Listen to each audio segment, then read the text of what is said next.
मित्रांनो, विजेच्या धक्क्यामध्ये गाय जागेवरती मृत्युमुखी पडलेली आहे. तुम्ही विचार करू शकता की ते धक्का हे असेल. आणि शिवाय गाय गाभण आहे आणि पाठीमागे तिचंच वासरू आहे. वासरू सुद्धा जागेवरती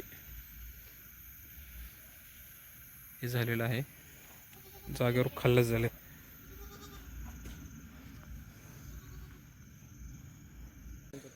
मित्रांनो, आज आपण आहे यवत स्टेशन या भागात दुधाणे चौकापासून एक 200 मीटर अंतरावरती जो काय आता काही वेळापूर्वी पाऊस पडला, या पावसामध्ये यवतगावची शिवच ॲक्च्युली पुढं शिवाच्या कडेलाच आणि शिवाच्या कडेलाच एक काही रोडपासून एक काही 100 फुटावरती मेंढपाळा आहेत.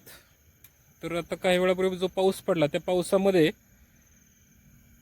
जी काही विजेचा गडगडाट होता, त्या गडगडाटामध्ये जी एक वीज इथं खाली पडली, त्या विजेमध्ये जी काही वीज पडली त्या विजेत अक्षरशः त्या मेंढपाळांची 2 जनावरं मृत्युमुखी पडलेत जागेवरच. आणि त्या विजेचा जो इतका धक्का, जो काय गोळा होता तो प्रचंड हे होता. तो गोळा अक्षरशः त्या जनावराच्या अंगावर वन दिसतोय.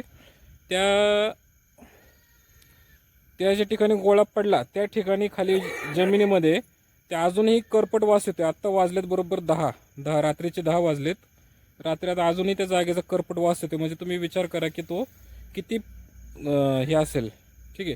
आणि काही वेळासाठी जे ते मेंढपाळ आहेत ते सुद्धा एक 20 मिनिटासाठी असे बेशुद्ध झाले होते. तर 2 गाया आणि 1 शेळी अशा जागेवर मृत्युमुखी पडलेत. चला तुम्हाला मी हे करूया, दाखवतो. तुमचं नाव सांगा, बोला. बाबू अप्पा पिंगळे. तुझं नाव सांगा. बाबू अप्पा पिंगळे. त्यांचा पुतळा आहे. तर याच्यामध्ये जे काय आता जे विजेचा जो ही पडलाय, कशी घटना घडली नेमकी? विजेचा गोळा वरलाकून आला, हा, अरे गायांच्या अंगावरती पडला बर. आणि मग असं एक साईडनेच निघून गेला. निघून आम्हाला गेला. धक्का बसला. आम्ही एक 20 मिनिटं आम्ही सुधीव नव्हतो, शुद्धीवर नव्हते. गप्प पडलो होतो. बापरे, तुम्ही कुठे होता? इथून किती अंतर होतं तुमचं गायांचं? ते आम्ही 10-15 फुटाच्या अंतर 10-15 फुटाचे. म्हणजे सुदैवाने जीवित हानी काही जीवित आणि काही झालेलं वाचली नाहीये. नाही. म्हणजे हा. मानसिक त्रास काय झाला नाही. फक्त तुम्ही त्या धक्क्यामुळे तुम्ही 15 ते 20 मिनिटं सुम झालो आम्ही. सुन्न झालं गप्प होतं. झालो आम्ही. हो. तर आम्हाला काही साधारणतः कळालं नाही.